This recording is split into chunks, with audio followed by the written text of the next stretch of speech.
한 주간 동안 어떻게 평안하셨습니까? 우리 잠언서를 5월부터 지금 6월까지 두 달 동안 우리가 계속 말씀을 통해서 살펴보고 있는데요. 이 성경에 나오고 있는 잠언서를 우리는 지혜서다 그렇게 이야기를 합니다. 그러니까 우리가 이 땅에 인생을 살아가는 데 있어서 지식으로만 살아가는 것은 아니잖아요. 그죠? 우리 삶에서 나오는 경험과 또 지혜로서 우리가 살아가는 것입니다. 그래서 이 잠언서는 이 땅에서 우리가 어떻게 살아가야 되는지에 대한 그 삶에 대한 지혜를 알려주는 말씀입니다. 그래서 여러분들이 잠언서를 좀 자주 읽으시면 좋을 것 같아요. 그래서 잠언서를 많이 읽으시면 우리 삶 가운데서 내가 어떻게 살아갈 수 있는지 귀중한 교훈을 얻을 수가 있습니다. 지금까지 우리가 살펴본 잠언서는요, 대부분 솔로몬 왕이 지은 잠언이었습니다. 근데 오늘 우리가 읽은 이 잠언 30장은 아굴의 잠언입니다. 우리 솔로몬 하면요, 교회 다니시는 분들도 그렇지만은 교회 다니지 않는 모든 분들도 대부분 솔로몬에 대해서는 한 번 정도 들어봤고 대체적으로 잘 압니다. 그런데 아굴이라고 하는 사람은요, 교회 다니시는 분들도 생소하게 느끼시는 분들이 있습니다. 아굴이 누구지? 아굴이 뭐지? 이렇게 처음 들어보신 분도 계실 거고, 좀 희미하게 한두 번 들어서 잊어버리시는 그런 분들도 있을 겁니다. 익숙하지 않은 사람입니다. 이 아굴의 존재에 대해서는요, 여러 가지 다양한 의견이 있습니다. 그래서 다양하게 이야기하기 때문에 제가 오늘 아굴은 어떤 사람이다라고 이렇게 꼭 집어서 말씀을 드릴 수는 없습니다. 하지만 중요한 것은요, 이 성경은 하나님의 말씀이기 때문에 솔로몬의 잠언이든지 아굴의 잠언이든지 누구의 잠언이 중요한 것이 아니라 하나님의 말씀이다라고 하는 그 사실이 더 중요한 것입니다.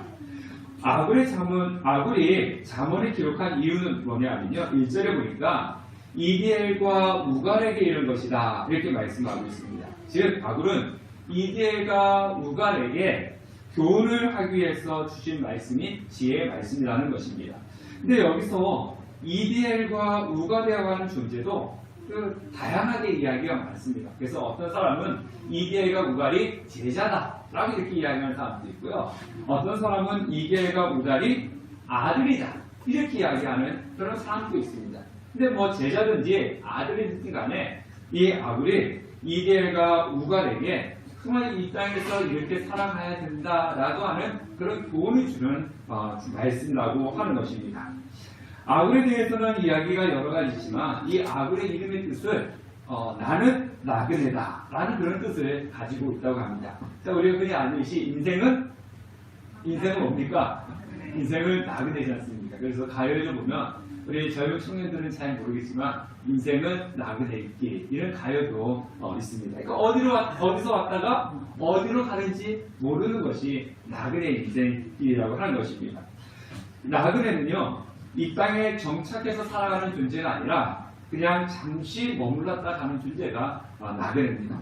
요즘 코로나로 인해서 제가 이제 인터넷에 보니까 차박한다, 비박한다 그런 사람들이 많이 늘었더라고요.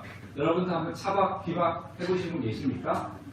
바쁘셔가지고 저도 차박 좀 해보고 싶고 저도 비박도 해보고 싶은데 그 기회가 잘 주어지지 않더라고요. 그래서 지금 맨날 동영상 보면서 대리 만족을 하고 있는데요. 이 코로나 때문에 차박하고 비박을 하는데 차박을 하든지 비박을 하든지 그 캠핑을 하시는 분들이 그곳에서 내가 여기에 좋사오니까 여기서 한 달, 1년 이렇게 살아가는 사람은 없습니다. 그죠? 차박을 하든지 비박을 하든지 그곳에서 1박 2일, 2박 3일 이렇게 있다가 다시 자신이 있는 자신의 집으로 돌아가는 것이 바로 차박과 비박이고 캠핑하는 겁니다. 그러니까 나그네가 이와 같다는 겁니다. 나그네라고 하는 삶이 어떤 한 곳에서 눌러 앉아서 정착해서 살아가는 것이 아니라 잠시 머물렀다 가는 것, 그것이 나그네인데 우리의 인생이 나그네 인생이라는 겁니다. 그러니까 이 땅의 인생은 뭡니까? 잠시 머물렀다 가는 것이라는 겁니다. 그래서 나그네는 이 땅에 집착을 하지 않습니다. 그리고 나그네는 이 땅에서 자유롭게 살아갈 수가 있는 것입니다. 자, 그러면 아굴은 나는 나그네다 라고 하는 그런 이름을 가지고 있었다면 이디엘과 우갈은요, 자, 이디엘은 하나님 나는 피곤합니다 이런 뜻을 가지고 있어요. 그 다음에 우가는 그러나 나는 이길 수 있습니다. 견뎌낼 수 있습니다. 이런 뜻을 가지고 있습니다. 그래서 그 영어 성경에 보면요. 어떤 영어 성경에는 어떻게 번역했냐면요. 내가 지쳤나이다. 하나님이시여 내가 지쳤나이다. 나는 소진되었습니다. 이렇게 번역을 또 해나왔습니다. 그럼 나그네 인생길이 어떻다는 거예요? 피곤하다는 거죠. 나그네 인생길이 어떻다는 겁니까? 지쳐가는 것이 나그네 인생길이라고 하는 겁니다. 그래서 아굴, 이디엘, 우가 이 세 명의 이름을 가지고 쫙 연결시켜 보면요. 어떤 뜻을 가지고 있냐면 나는 나그네입니다. 나는 피곤합니다. 하지만 나는 이겨낼 수 있습니다. 이것이 아굴, 이디엘, 우가 이름을 붙여놓으면 이런 뜻을 가지고 있는 겁니다. 그러니까 나는 나그네입니다. 근데 나는 피곤합니다. 하지만 나는 이겨낼 수 있습니다. 이런 뜻을 가지고 있습니다. 그래서 이 이름들을 통해서 우리의 인생이 어떠한지 그리고 어떻게 살아가야 되는지를 오늘 이 말씀을 통해서 알 수가 있는 것입니다. 자, 우리가 제자들이나 자녀들을 훈계할 때 내가 살아가면서 내 삶 가운데 경험했던 것을 가지고 이야기하지 않습니까? 우리 부모님들이 자녀들한테 이야기할 때도 요즘은 우리 자녀들이 저희들보다 더 공부 잘하니까, 그죠? 여러분들 초등학교 저희 때는 상수책이었는데 요즘은 수학이라고 하는지 뭐 슬기로운 생각 뭐 모르겠어요. 근데 한번 풀어보신 적 있으십니까? 어려워요. 저희 때 저는 수학을 잘 못했지만 초등학생 우리 아이들 거 제가 이렇게 풀어보니까 못 풀겠더라고요. 제가 오래된 이야기인데요. 제가 우리 아이 이제 그 상수 수학을 이렇게 지도해줬어요. 이렇게 풀어라 이렇게 했는데 그 다음날 딱 우리 아이가 집에 와서 하는 적이 뭐냐면 아빠가 가르쳐주고 다 틀렸다고. 저는 자신 있게 이걸 이렇게 푸는 거야 이렇게 다 알려줬는데 그 다음날 와서 하는 거 맞은 거 하나도 없어. 다 틀렸다고. 그렇게 이야기를 하는 겁니다. 그 다음부터는 책 펼쳐보지도 않고 물어보지도 않고요. 알려주지도 않습니다. 어렵습니다. 그래서 우리 지식으로 우리 자녀들이 가르쳐줄 수는 없어요. 그럼 우리가 무엇으로 가르쳐줍니까? 인생의 경험으로 가르쳐주는 겁니다. 내가 이런 인생을 살아봤더니 이런 경우에는 이렇게 해야 되겠더라. 이런 경우에는 이렇게 해야 되겠더라. 이런 경험으로 우리가 자녀들에게 알려주는 것입니다. 그러니까 이 아굴도 이데엘과 우갈에게 하는 말씀이 무엇이냐면 지식을 가르쳐주는 것이 아니고 내가 인생을 살아보니까 인생이라는 것이 이런 인생인데 피곤하더라. 인생이라는 것이 나그네와 같은 것인데 피곤하더라. 그렇지만 피곤을 우리가 이겨낼 수 있더라. 근데 그 피곤을 이겨낼 수 있는 방법이 이거더라 라고 말씀하는 것이 오늘 잠언서 30절 말씀입니다.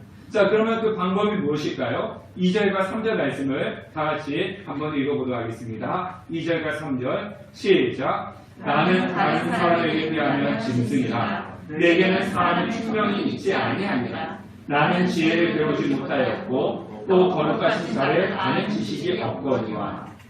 보통 우리 부모님들 자녀들한테 이야기할 때 어떻게 이야기합니까? 우리 보통 자신을 미화시키잖아요. 야, 그래도 아빠가 작년에는 내가 이것 썼고 이것도 했고 이렇게 했어. 그 아빠가 잘할 때는 이것도 없고 이것도 없고 이렇게 없는 가운데 내가 이것을 해놨어. 이러면서 자신을 어떻게 합니까? 미화시키지 않습니까? 그죠? 그러면서 이야기를 합니다. 근데 오늘 성경을 보니까 이 아굴이 뭐라고 이야기합니까? 이 이데엘과 우갈한테 이야기하는데 내가 옛날에는 이렇게 했단 말이야. 이렇게 이야기하는 것이 아니라 다른 사람에 비하면 나는 짐승이다. 그리고 나는 사람의 충명이 가지고 있지 않다. 그 지혜를 배우지 못하였고 거룩하신 자를 아는 지식이 없다. 이렇게 이야기를 하는 겁니다.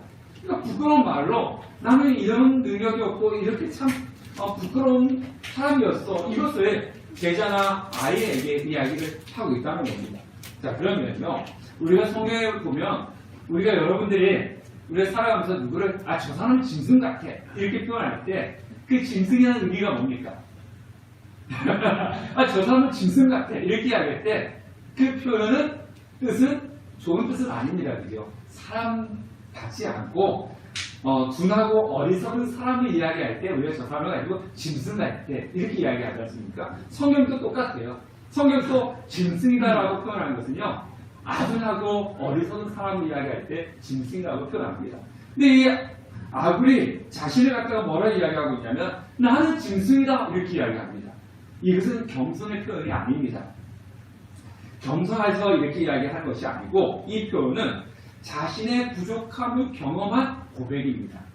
사람은요, 자신의 부족함을 아는 사람이 되어야 되는데, 근데 언제 자신이 부족하다라고 하는 것을 알게 됩니까? 자신을 나는 부족해 이것을 깨닫는 일이 언제일 것 같습니까? 내 자신이 성숙할 때입니다. 그러니까 어떤 일을 했을 때 내가 그것을 실패했을 때는요, 대부분 사람들이 어떻게 반응합니까? 핑계를 대죠. 아, 내가 지금 이것을 했는데 실패했어. 내가 지금 식당을 차렸는데 실패했어. 왜? 코로나 때문이야. 그렇지 않습니까? 이 코로나가 아니었으면은 내가 식당 잘 될 수 있었는데 코로나 때문에 이 식당 문 닫은 거야. 그건 이렇게 이야기 하지 않습니까? 저도 이제 어떤 목사님들이 전화해서 목사님 어떻게 개척하자마자 코로나가 터져가지고 힘드시겠어요? 이런 이야기를 합니다. 그런 말씀하면서 참 안타깝다라고 하는 그런 모습으로 이렇게 저를 위안받아서 이렇게 하시는데요. 저도 그 얘기 듣을 때 맞아. 왜 개척하자마자 코로나 터져가지고 싶은 사람 우리가 크게 부흥되지 않는 거야. 이렇게 변명을 할 수도 있지만 저는 그 얘기를 들을 때 아예 그게 아니고요. 코로나 터져도 잘 되는 잘 되고 그렇죠 이렇게 이야기를 하는데요. 사람은 뭔가 이렇게 실패를 하면은 핑계를 냅니다. 누구 때문에 내가 이렇게 됐어? 뭐 때문에 이렇게 됐어? 이렇게 이야기합니다. 그래서 내가 부족하다라는 것을 인정하는 것은요, 내가 성숙했을 때 나오는 표현이라고 하는 것입니다. 그래서 핑계 없는 무덤이 없다라고 이렇게 말을 하지 않습니까? 제가 설교를 준비하다 보니까 이런 유머가 있더라고요. 유머니까 여러분들이 한번 들으시면 될 것 같아요. 자, 이제 대학에 나온 학사생들은요, 이렇게 이야기한다는 겁니다. 이제 모든 것을 다 아는 것 같다. 이렇게 이야기한대요. 그 다음에 대학원 가서 석사는요, 알고 보니 내가 아는 것은 아무것도 없더라. 내가 모르는 것도 있더라. 이것을 깨닫는 게 석사예요. 그 다음에 박사는요, 나만 모르는 줄 알았더니 남들도 모르더라. 그리고 이제 교수가 돼서 하는 얘기는 어차피 다른 사람들도 모르니까 내가 이야기하면서 우기면 되겠다. 이렇게 이야기한다는 겁니다. 좀 더 쉽게 풀면요, 이런 이야기입니다. 어떤 사람이 대학교 파리학과에 갔는데, 파리학과에 입학을 했는데, 파리학과에 가니까 학사 때는 파리의 앞다리에 대해서도 배우고, 뒷다리에 대해서도 배우고, 눈에 대해서도 배우고, 몸통에 대해서도 이렇게 배우고, 그러니까 학사를 졸업할 때쯤 되면, 나는 파리에 대해서는 다 안다. 그래. 앞다리에 대해서도 배우고, 뒷다리에 대해서도 배우고, 몸통도 배우고, 날개에 대해서 배웠으니까 나는 파리에 대해서 다 알아. 이렇게 한답니다. 그래서 이 사람이 이제 대학원 석사에 가가지고 공부를 하면서 이제 특정 부위, 뒷다리에 대해서 이제 전공을 했답니다. 뒷다리를 공부를 하는 거예요. 뒷다리를 공부하니까 이제 내가 모르는 것이 있는 것 같다. 이야기 한다는 겁니다. 왜냐하면 뒷다리만 공부했기 때문에 파리 앞다리에 대해서 모르겠다는 거죠. 그래서 나는 뒷다리에 대해서는 아는데 앞다리에 대해서는 모르겠다. 이게 이제 석사라는 거죠. 그 다음에 박사는요, 또 이제 가서 공부했는데 파리 뒷다리의 발톱에 대해서 연구를 했다는 겁니다. 그래서 파리 뒷다리의 발톱에 대해서 공부하다 보니까 모르는 게 너무 많더라는 거죠. 그래서 나만 모르는지 알았더니 다른 사람도 모르고 있네. 이제 이것을 깨닫게 된다는 거죠.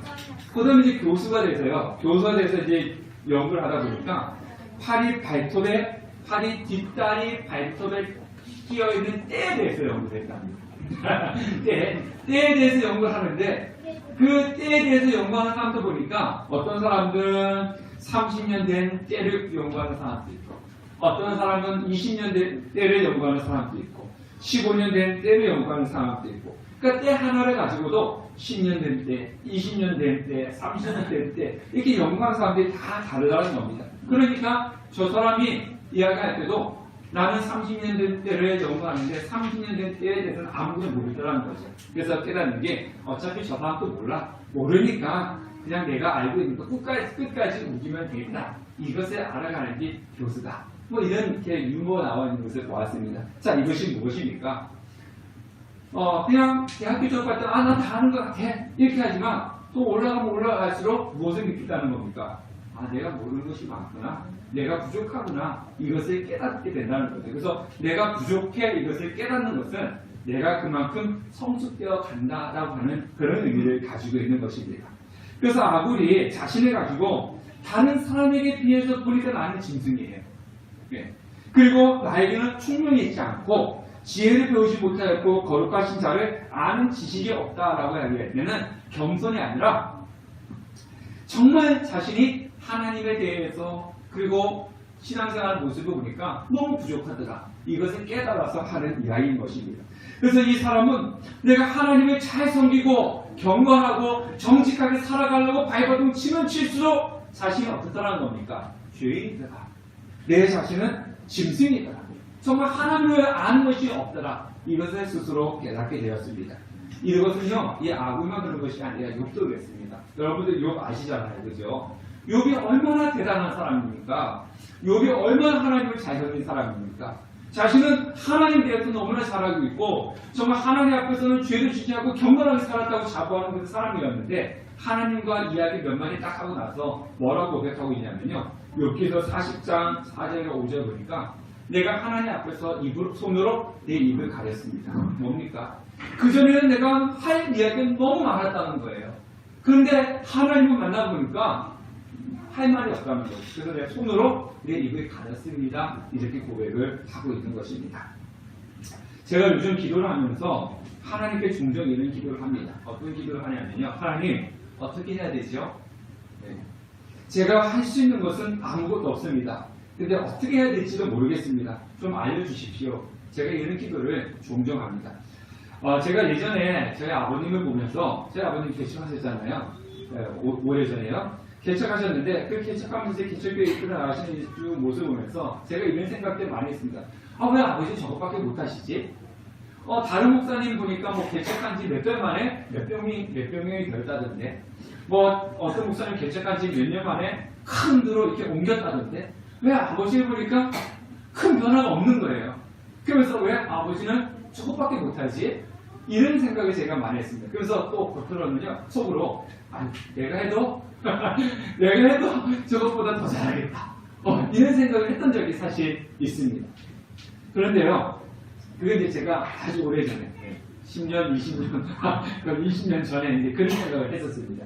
근데 지금은 제가, 이제 어느 정도 좀 성숙이 되어 가는 것 같아요. 보면서 제가 얼마나 부족한지, 제가 할 수 있는 것이 얼마나 없는지, 시간이 지나면 지날수록 더 많은 것을 깨닫게 되어가고 있는 것 같습니다. 그래서 자신이 아구를 자신에 가르쳐서 짐승이다. 나는 총명이 없다. 하나님을 아는 지식이 없다. 라고 하는 것은 바로 그런 의미라고 하는 겁니다. 하나님 앞에 열심히 살아가려고 발버둥 치는데 보니까 부족한 거예요.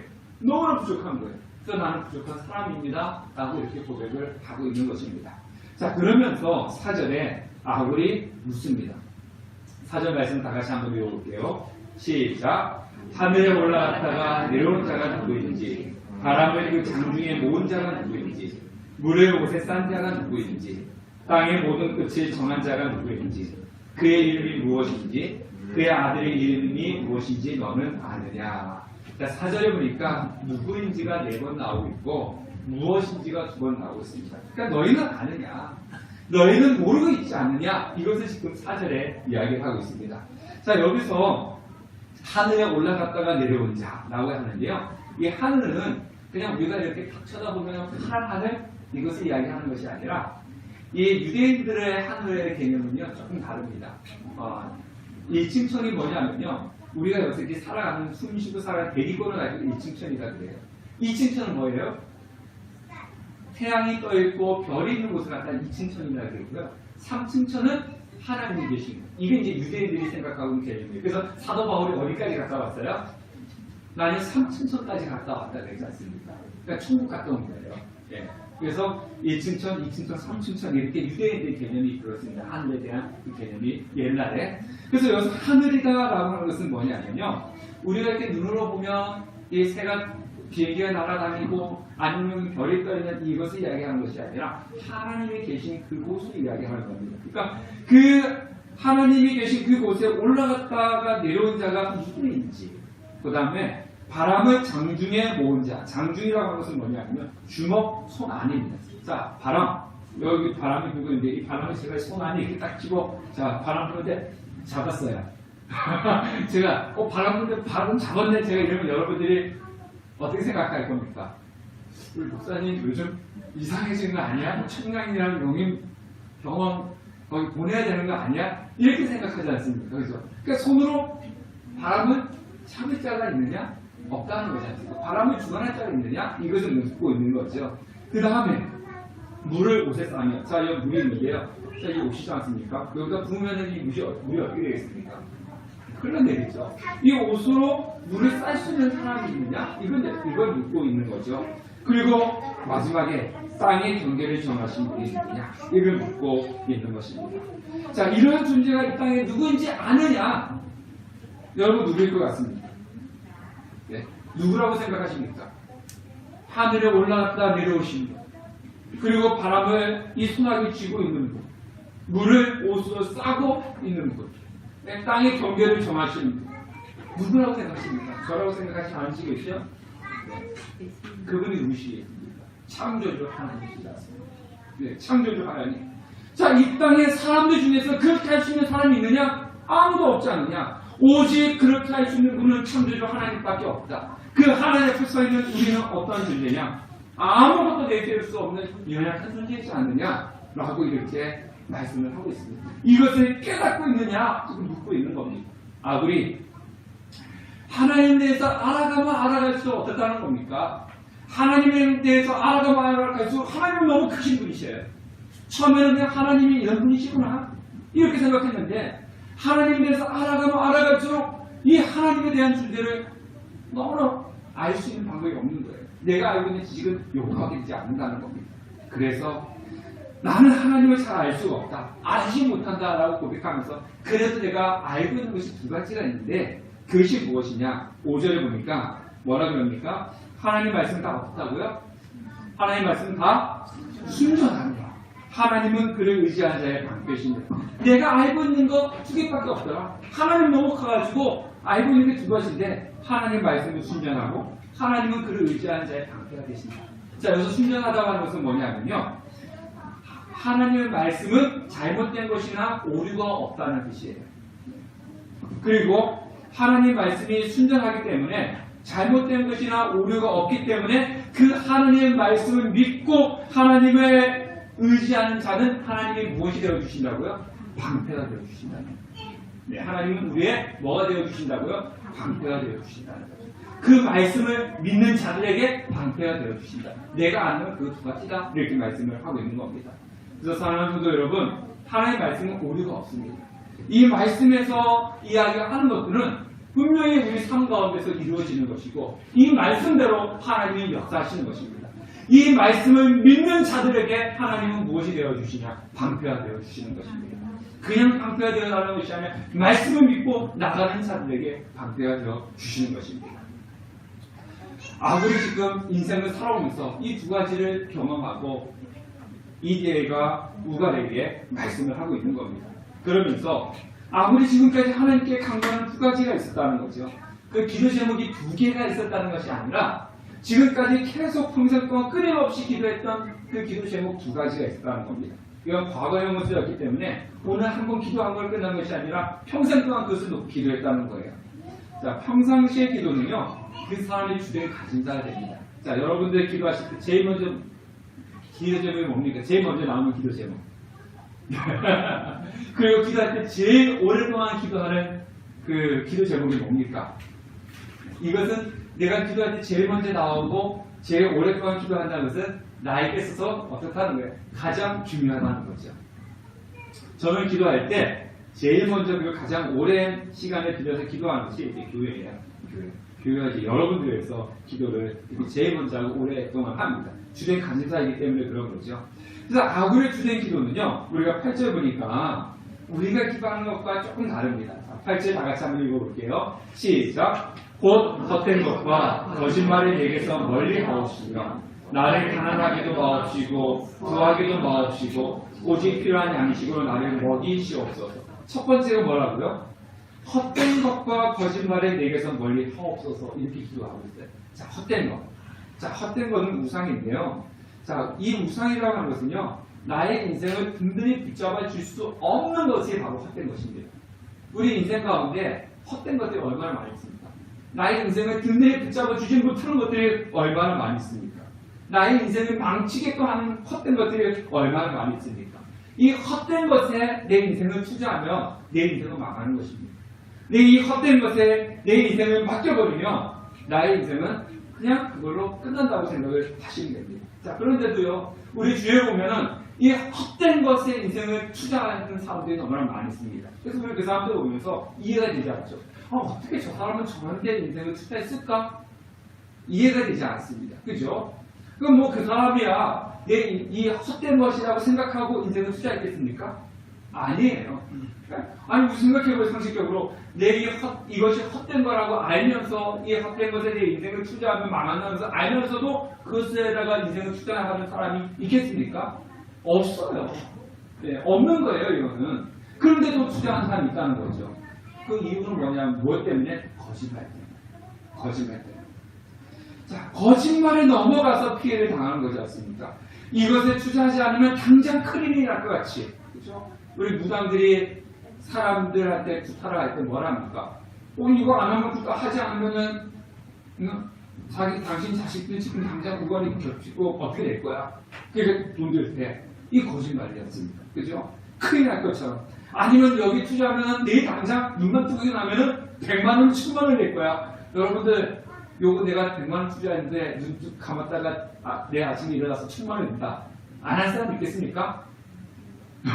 당장 어디서 돈이 없으면 끌어다가도 할 거지 않습니까? 하지 않겠습니까? 이런 거짓말에 넘어가서 피해를 당하는 인생들이 너무 많다는 거예요. 이처럼 사단은 거짓으로 우리를 헛된 것을 쫓도록 합니다. 이렇게 이야기합니다. 하나님 없어도 이 세상에는 성공하고 잘 살 수 있어. 하나님 없어도. 진리에 거하지 않더라도 잘 먹고 잘 살기만 하면 되는 거지. 아니면 하나님보다 이 땅에 더 중요한 것이 얼마나 많이 있는데 하나님은 천천히 섬겨도 돼. 이런 것들이 다 거짓말입니다. 사단은 우리에게 이렇게 거짓말을 해서 정말 진정한 하나님을 찾지 못하고 헛된 곳에 내 인생을 투자하게끔 만드는 겁니다. 근데 우리가 그 말이, 거짓말이 진짜인 것처럼 속아서 그 헛된 것을 쫓다가 인생의 낭패를 당한다라고 하는 겁니다. 그래서 이 아군을 기도할 때 뭐라 기도합니까? 헛된 것과 거짓말을 내게서 멀리하게 해달라. 그렇게 기도하는 거예요. 아군만 그렇게 기도한 것이 아니고요. 시편 40편 4절 보니까 다윗도 그렇게 기도했어요. 자, 여호와를 의지하고 교만한 자와 거짓에 치우치지 자를 돌아보지 아니하는 자는 복이 있도다. 거짓에 치우치지 않는 자는 복이 있다. 그죠? 이렇게 말씀을 하고 있는 거죠. 그래서 거짓은 우리를 헛된 것을 찾도록 하고 헛된 것을 찾는 사람의 삶은 멸망하는 것입니다. 자, 두 번째 기도가 뭡니까? 나를 가난하게도 마옵시고 부하게도 마옵시고 오직 필요한 양식으로 나를 먹이시옵소서. 이렇게 이야기하지 않습니까? 자, 이런 기도 여러분들 해보신 적 있으십니까?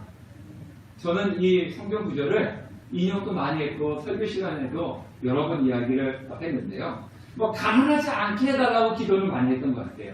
그런데 부하게 하지 말아달라고 이런 기도는 안 해봤어요. 늘 이렇게 기도하지 않습니까? 풍족하게 해달라고, 차고 넘치게 해달라고. 그런 기도는 참 많이 했습니다. 근데 아굴이 이렇게 기도했던 이유가 있어요. 자, 9절입니다. 자, 9절. 다 같이 한번 읽어볼게요. 시작. 혹 내가 배불러서 하나님을 모른다. 여호와가 누구냐 할까 하오며 혹 내가 가난하여 도둑질하고 내 하나님의 이름을 욕되게 할까 두려워하느니라. 우리가 사람을 판단할 때 이 사람이 가난하고 부한 거 가지고 그것을 기준으로 해서 사람을 판단하면 안 되는 것입니다. 그죠? 사람을 판단할 때 이 사람은 가난하기 때문에 이 사람은 부하기 때문에 그것이 사람을 판단하는 조건은 아니에요. 그런데 현실을 보면요. 우리가 사람 현실을 보면 이 사람이 가난함과 부함에 따라서 그 사람을 판단하는 척도가 되는 경우들이 있다는 거죠. 그래서 예수 믿는 우리가 너무 가난하면 본인도 위축이 되기도 하지만 주위의 사람들이 그렇게 이야기하죠. 교회 다니는데 아직 저렇게 가난해? 하나님께서 축복을 안 주시나 봐? 이런 소리를 들을 수가 있다는 거죠.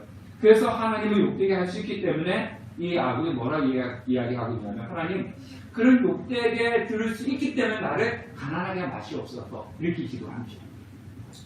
그리고 또 부하게 하지 말라는 이유가 뭐냐면요. 내가 배불러서 하나님을 모른다.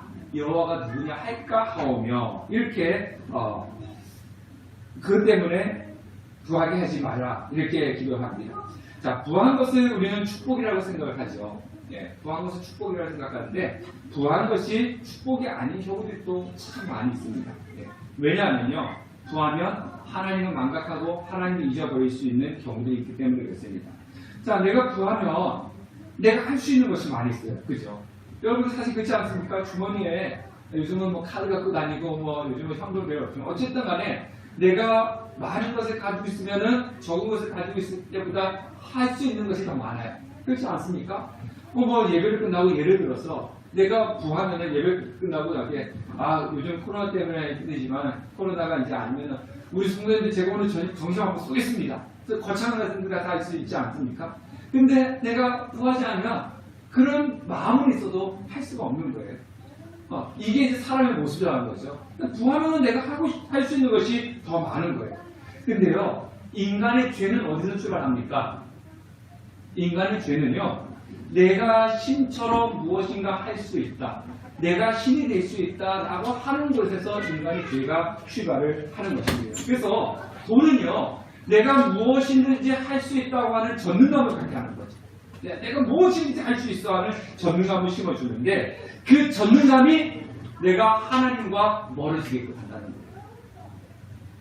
그래서 아굴은 내가 구하면은 하나님을 모른다고 할 수 있기 때문에 이 풍요롭지 않게 해달라고, 부하지 않게 해달라고 기도를 하고 있습니다. 그렇다고 해서 뭐 성경에서 부자가 되면 안 된다, 내가 구하면 안 된다, 이렇게 말하는 것은 아닙니다. 예, 부자가 하나님의 축복을 통해서 부자가 될 수도 있고 부할 수도 있는 거예요. 그것이 나쁘다라고 하는 것은 아닙니다. 그런데 이 부함을 경계하는 이유가 있습니다. 자, 15절 말씀. 15절 말씀 보니까 거머리가 나오죠. 거머리에게는 두 딸이 있어 뭐 한다고요? 다오다오 하는데요. 족한 줄을 알지 못하여 족하다 하지 아니하는 것 서너시 있다. 자, 여러분들 거머리 보신 적 있으세요? 우리 서울 출신은 못 보셨죠? 우리 거머리가 어떻습니까? 여름에 논이나 산에 가면요, 이렇게 거머리가 달려붙어요. 근데요, 거머리가 달려붙는데 잘 느끼지 못해요. 거머리가 다리 같은 달려붙어서 뭐 하죠? 피 빨아먹죠. 근데 거머리가 피를 빨아먹어도요, 아픈지는 잘 못 느껴요. 네. 그래서 나중에 이렇게 보면 다리에 뭐가 붙은 것 같고, 또 이렇게 뭐 피가 이렇게 흘려서 이렇게 보니까 거머리가 이렇게 달라붙어서 이렇게 피를 빨고 있는 거죠. 근데 여기 성경을 보니까 두 딸이라고 얘기하잖아요. 두 딸은 뭐냐면요, 거머리의 빨판이 이렇게 앞쪽과 뒤쪽에 두 군데가 있어요. 이 두 군데에서 이제 피를 빠는 거죠. 그래서 이제 성경에는 두 딸이라고 얘기하는데, 이 거머리가 뭐 한다 그럽니까? 다오 한다는 거죠. 달라고 이렇게 한다는 거예요. 자, 거머리는요, 한 번에 피를 빨아들이면 자기 몸무게 2배에서 5배 정도 빨아들인대요.